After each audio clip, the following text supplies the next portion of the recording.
আমি মাহবুবুর রহমান ভূঁইয়া আপনাদের সবাইকে এএইউএস মর্টগেজের পক্ষ থেকে স্বাগত জানাচ্ছি।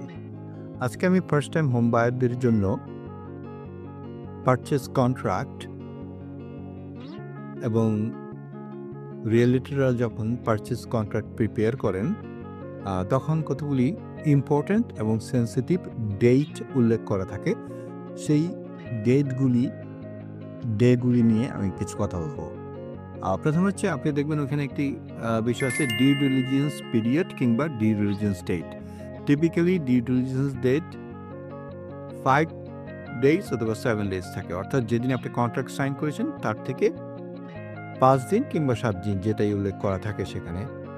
এই ডেটটার অর্থ হচ্ছে আপনি যদি কোনো কারণে বাড়িটা না কিনতে চান, অর্থাৎ আপনি একটা বাড়ি দেখেছেন, ভালো লেগেছে, আপনি সাইন করেছেন, এখন বিভিন্ন জিনিস অ্যানালাইসিস পরে মনে হলো যে আপনি এটা কিনবেন না, কিনা উচিত না, তখন আপনি টার্মিনেট করতে পারেন কন্ট্রাক্ট।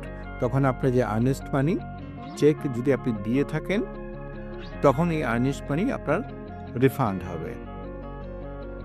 আরেকটি হচ্ছে financial contingency date. Financial contingency date also one of the very important reason. আপনি লোন করছেন, সব কিছু হচ্ছে, কোনো কারণে যদি একটু ডিটেল আছে বিষয়টার মধ্যে, তবু আমি মোটা থেকে বলছি, কোনো কারণে যদি আপনার লোন ডিনাই হয়, অর্থাৎ আপনার লোন ঠিক মতো না হয়, লোনটা না হয়, তখন আপনি আপনার লেন্ডারের কাছ থেকে ডিনাইল লেটার নিয়ে আপনি আপনার আর্নেস্ট মানি চেক ফেরত পেতে পারেন। আমি বলেছি আগে, ওইটা আমাদের একটু ডিটেলস আছে। যাই হোক, ফাইন্যান্সিয়াল কন্টিনজেন্সির অর্থ হচ্ছে টিপিক্যালি এটি 21 ডেজ থাকে, পারচেস কন্ট্রাক্ট ডেট থেকে 21 ডেজ থাকে। আরেকটি ডেট হচ্ছে অ্যাপ্রেজাল কন্টিনজেন্সি ডেট। টিপিক্যালি সেটিও 21 দিন থাকে। এটার অর্থ হচ্ছে আপনি যখন নাকি বাড়ি কিনবেন তখন আপনাকে অ্যাপ্রেজাল করতে হবে, অর্থাৎ বাড়ির ভ্যালুয়েশন অ্যাপ্রেজার গিয়ে চেক করবে, তারপর আপনার বাড়ির একটা ভ্যালু ডিসাইড করে বলবে। এবং সেটিও যদি কোনো কারণে আপনার মনোপুত না হয় কিংবা কম অ্যাপ্রেজাল ভ্যালু আসে, অর্থাৎ $500 $500,000 দিয়ে বাড়ি কিনেছেন, কিন্তু অ্যাপ্রেজাল এসেছে 450, আপনি মনে করছেন যে এইটা আপনার কেনার প্রয়োজন নাই এবং এটা আপনার ভ্যালু আসছে না, তখন আপনি যদি ওই 21 ডেটের মধ্যে আপনি যদি টার্মিনেট করেন কন্ট্রাক্ট, আপনি স্টিল আপনার আর্নেস্ট মানি ফেরত পাবেন। এগুলি হচ্ছে, এই ডেটগুলি অত্যন্ত ইম্পর্ট্যান্ট এবং